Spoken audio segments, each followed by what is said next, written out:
श्री शिवाय नमस्तुभ्यम दोस्तों, मेरे चैनल में आप सभी का स्वागत है। महादेव की कृपा से आप सभी स्वस्थ होंगे, ये मैं कामना करती हूँ। आज मैं आप सभी को वीडियो में शेयर करने वाली हूँ। चैत्र नवरात्रि 9 अप्रैल से पड़ रही है, जो कि 17 अप्रैल तक पड़ेगी। शुभ मुहूर्त कलश स्थापना का क्या रहेगा। यह नवरात्रि 30 वर्ष बाद ऐसा पड़ रहा है, जो शुभ संयोग पड़ रहा है। और सर्व सर्वाधि योग क्यों पड़ रहा है। इस नवरात्रि में हम कलश स्थापना करेंगे तो कौन सी माला समर्पित करें, जिससे 9 देवियों की कृपा हमारे जीवन में प्राप्त हो। संपूर्ण जानकारी आप इस वीडियो में प्राप्त करेंगे। वीडियो के अंत तक बने रहिएगा। वीडियो पसंद आएगी तो इसे लाइक, शेयर, कमेंट और हर हर महादेव का नारा जरूर लगाइएगा। 17 अप्रैल तक नवरात्रि रहेगी और 9 अप्रैल से शुरू हो रही है। कलश स्थापना का समय शुभ मुहूर्त है 9 अप्रैल सुबह 6:11 से शुरू होकर 10:23 तक रहेगा। इस शुभ मुहूर्त में ही कलश स्थापना सभी को करना चाहिए। चैत्र नवरात्रि जो इस वर्ष पड़ रही है वह 30 वर्ष बाद ऐसा पड़ रही है और इसे सर्व सर्वाधि योग भी कहा जा रहा है, क्योंकि जब नक्षत्र ऐसे अनुकूल पड़ते हैं, जब नवरात्रि ऐसी पड़ती है तो सर्वाधि योग बन जाता है। और नक्षत्र में जो शुरुआत होती है अश्विनी नक्षत्र, उसी नक्षत्र पर और दिन मंगलवार के दिन माता रानी का नवरात्रि शुरू हो रहा है, और जो कि अश्विनी नक्षत्र में पहला माना गया है। और सब योग अच्छे मिल रहे हैं, इसलिए ऐसा माना जा रहा है कि 30 वर्ष बाद ऐसा नवरात्रि पड़ रही है। तो ऐसे में माता की कृपा हम सभी को, भक्तों को जरूर प्राप्त करना है, माता को प्रसन्न करना है और कलश स्थापना हम सभी को जरूर करना है। जब हम कलश स्थापना कर लेते हैं तो हमारे 33 कोटि देवता कलश में आ जाते हैं और कलश से हमारे घर में सभी प्रकार की समस्याएं समाप्त होती हैं। कलश स्थापना हम सभी को, अगर आप 9 दिन का अनुष्ठान करते हैं, व्रत करते हैं, तो कलश स्थापना आप जरूर करें। अगर आप संक्षिप्त में करते हैं तो आप नारियल को चुनरी में लपेट के, मौली लपेट के आप माता रानी के चरणों में रख सकते हैं। ऐसा माना जा रहा है कि इस बार का जो नवरात्र है वो माता रानी ज़रूर कृपा बरसाएंगी, और आप अपनी जितनी भी भक्ति माता रानी के लिए कर सकते हैं आप सभी ज़रूर करिएगा।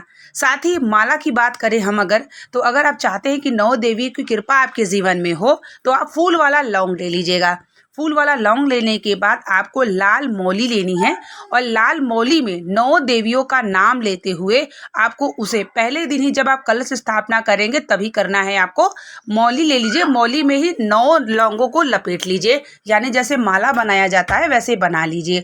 उसके बाद जब आप कलश स्थापना करेंगे, पूजा करेंगे, तो उस माला को कलश पर चढ़ा दीजिए। ऐसा माना जाएगा कि 9 देवियों की कृपा आपके घर में ज़रूर होगी, और ये पहले दिन कर लीजिएगा और 9 दिन तक वह लौंग की माला कलश पर चढ़ी होनी चाहिए। जब भी हम कलश स्थापना की बात करें तो हमें शुभ मुहूर्त में ही कलश स्थापना करना चाहिए, क्योंकि जब सूर्योदय होगा, सूर्योदय से पहले ही 2 घंटे पहले ही अश्विनी नक्षत्र लग जाएगा, और अश्विनी नक्षत्र लगने के बाद जब शुभ संयोग के समय जब आप कलश स्थापना करेंगे तो माता रानी आपके घर में आ चुकी रहेंगी। माता रानी आने से पहले अपने घर को साफ और स्वच्छ रखिए, क्योंकि जब माँ आपके घर में प्रवेश करेंगी, साफ सुथरा घर होगा तो माता रानी जरूर कृपा बरसाती है और आपके घर में जरूर ठहरती हैं। तो अपने घर के मंदिर को साफ और स्वच्छ रख लीजिए, अपने घर के सभी कोने कोने की सफाई कर लीजिए, मुख्य द्वार की सफाई कर लीजिए। कलश स्थापना के लिए जो भी सामग्री है पहले से ला लीजिएगा। और इस दिन 9 दिन का ही नवरात्रि भी पड़ रही है, तो बहुत ही शुभ संयोग है। चैत्र नवरात्रि, यानी कि अगर हम कहें तो हिंदू पंचांग से चैत्र मास हमारा शुरू होता है और हमारा जो है नया वर्ष लगता है। तो चैत्र नवरात्रि और माता की नवरात्रि से शुरू हो तो इससे शुभ संयोग क्या हो सकता है। और माता की कृपा प्राप्त करने के लिए सभी भक्त अपनी कृपा की पाने के लिए जरूर इस बार इतनी अच्छे से उनका भक्ति करिए कि माता रानी स्वयं कृपा आपके घर में जरूर बरसाएं। कलश स्थापना अगर आप जैसे कि 9 दिन घर में रहते हैं तभी करिए। अगर आप कहीं जाते हैं बाहर तो कलश स्थापना नहीं किया जाता, आप संक्षिप्त में भी पूजा कर सकते हैं। कलश स्थापना जब भी आप करते हैं तो इस बात का ध्यान रखिएगा, तभी करें जब आप अनुष्ठान करते हैं, यानी आप उसका नियम का पालन कर सकते हैं तभी कलश स्थापना करिएगा। शुभ मुहूर्त को देखते हुए ही कलश का स्थापना करिएगा, और कलश की पूजा हमें प्रतिदिन करना चाहिए। जैसे आप देवी की पूजा करते हैं वैसे ही कलश की भी पूजा हमें करना चाहिए। कलश स्थापना करते समय उसमें शुद्ध जल डालिए। शुद्ध जल में थोड़ी सी हल्दी की गांठ डालिए, 1 रुपया डालिए, लाल रोली डालिए, अक्षत डालिए, पुष्प डालिए और उसके बाद उस जल को आप तैयार करके उस पर नारियल, सेब, फल रखिए, चुनरी लपेटिए, मौली लपेटिए। उसके बाद उनका कलश आप स्थापित चावल का ढेर बना करके कलश को रख दीजिए। इस प्रकार से आपको कलश को तैयार करना है। कलश की पूजा आपको प्रतिदिन करना है और माता रानी से कृपा प्राप्त करना है कि हे माँ, आप मेरे घर में विराजमान होइए और हमारे घर में हर प्रकार की सुख, समृद्धि, संतान, सुख, बीमारी, रोग, दरिद्रता सभी चीज़ों को समाप्त करिए। कलश स्थापना जब भी आप करते हैं, अगर आपके घर में गंगा जल हो, तीर्थों का कोई जल हो तो ज़रूर डालें। अगर नहीं है तो माँ गंगा का स्मरण करके आप कलश में डाल सकते हैं। कलश स्थापना करने के बाद माता रानी की कृपा का प्राप्त करिए और प्रतिदिन कलश की पूजा जरूर करिए। कलश जहाँ भी होता है वहाँ पर सारे देवी देवता कलश में आ जाते हैं। कहते हैं ब्रह्मा, विष्णु, महेश, भगवान शिव और 33 कोटि देवता सब विराज रहते हैं। जैसे कि नारियल से लेते हुए कलश का नीचे स्थान तक पूरे में देवी देवता का निवास हो जाता है और फिर आपके घर में पूरे भगवान के साथ, माता रानी के साथ सारे देवी देवता का भी कलश में निवास हो जाता है। तो ऐसा माना जाता है कि कलश रखने से हमारे घर में सभी देवी देवता का निवास हो जाएगा।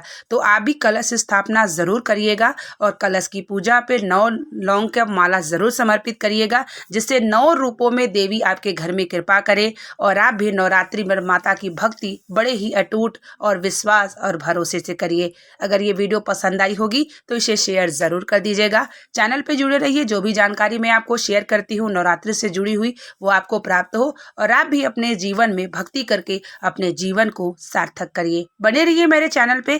जो भी जानकारी मैं शेयर करती हूँ आप तक प्राप्त हो और आप भी भगवान की भक्ति करके अपने जीवन को सार्थक करिए। मिलते हैं नेक्स्ट वीडियो के साथ। तब तक के लिए श्री शिवाय नमस्तुभ्यं। हर हर महादेव।